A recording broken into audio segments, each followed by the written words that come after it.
غريبة، بكرة العزيزة عند باها بابا ينوفا. من نهار ماتت يماها خوتها الصغار على رقبتها. بابا ينوفا راجل كبير كلالي الزمان صحيحته.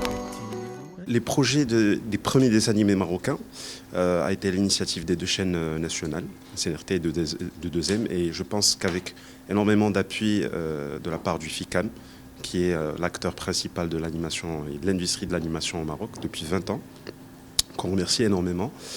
Et nous avons connu, nous aussi, une transition dans notre savoir-faire, c'est-à-dire qu'on est parti de l'animation basique, qui est le motion design, tout ce qui est explainer vidéo, à l'industrie de l'animation qui est beaucoup plus compliquée, qui nécessite beaucoup de connaissances artistiques et techniques, notamment les techniques de frame by frame et beaucoup de choses. Voilà. La conceptualisation de ces deux projets a été faite sur un brief, effectivement, qui insiste sur la marocanité de ce contenu, de la recherche aussi de codes marocains, de patrimoine marocain, pour les enfants, dédié pour les enfants. Donc au fur et à mesure des productions qu'on a fait pendant ces années, on a pensé à une recherche très pointue en termes d'histoire marocaine que nous racontaient un petit peu nos grands-mères et tout ça, et sur des personnalités marocaines qui ont marqué l'histoire au Maroc. Et voilà, donc ça nous a permis un petit peu de mieux conceptualiser ces deux projets. Maintenant, sur les ressources, alors, gros point d'interrogation, nous avons été contraints d'une pénurie, on va dire, de ressources, tout simplement parce qu'on ne pouvait pas aller sous-traiter ça à l'étranger. Pourquoi ? Parce qu'on a besoin de Marocains formés au Maroc, pour pouvoir exprimer un petit peu tout l'art qui retrace les codes marocains vestimentaires, architecturales, ainsi de suite. Alors aujourd'hui, si on veut catégoriser un petit peu le travail d'un animateur dans sa globalité, il y a tout un enchaînement. Donc, il y a un storyboarder qui va faire ça, il y a un graphic designer, un artist designer, quelqu'un qui va s'occuper que des personnages, quelqu'un qui va s'occuper que des backgrounds, quelqu'un qui va s'occuper de la recherche, et un animateur qui va aller consolider tout ça. Aujourd'hui, ces profils, on va dire que c'est de nouveaux métiers. C'est vraiment un nouveau métier. Et on peut linker ça, par exemple, à un digital manager ou à un community manager. Il y a 5 ans, il n'y a aucune école qui formait dans ce genre de métier. Et aujourd'hui, avec notre savoir-faire de 10 ans, on a pu former dans le tas, justement. Alors, ces profils sont issus très souvent d'écoles de beaux-arts ou des artistes ou des autodidactes carrément qui ont appris un petit peu dans la technicité et qui ont été formés au fur et à mesure ici pour des courts-métrages et tout ça. Pour ces deux projets, on est à peu près à une trentaine jusqu'à une quarantaine de personnes. Voilà, qu'on arrive à un petit peu splitter entre les deux projets en simultané, vu que la diffusion est programmée pour la fin de l'année ou la rentrée scolaire prochaine. Et les temps sont très serrés. Comme je l'ai bien expliqué, c'est une industrie qui voit le jour à peine au Maroc. Les modèles les plus aboutis, on va dire, internationalement, sont les États-Unis, la France et le Japon, avec tous les mangas. Et du coup, on essaie de s'approcher justement on va dire, de cette culture de production. Je parle bien de production et de dimension technique. Aujourd'hui, je pense qu'il y a un travail énorme à faire en termes de délai, en termes de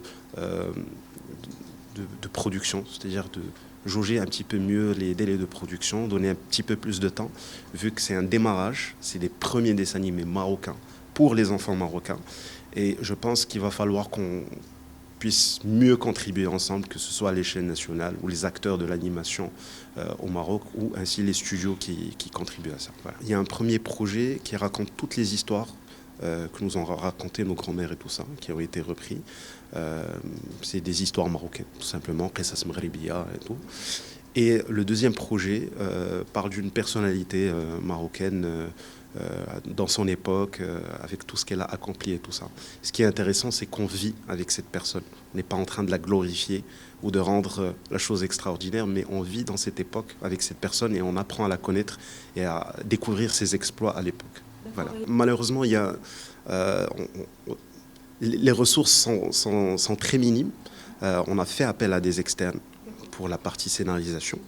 Donc la conceptualisation s'est faite ici, l'écriture se fait ici, mais on a dû avoir un appui pour constituer un atelier d'écriture assez complet dans ce sens pour pouvoir justement aboutir.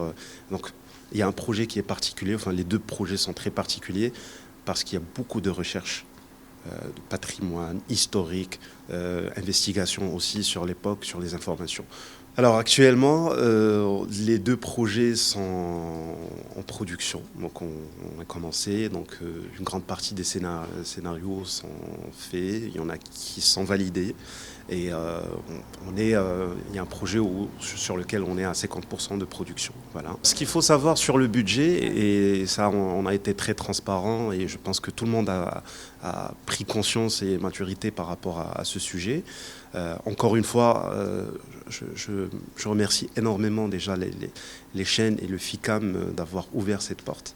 Parce que sans eux, on serait sur des courts-métrages sur les réseaux sociaux et le Maroc ne connaîtrait pas peut-être des dessins animés marocains.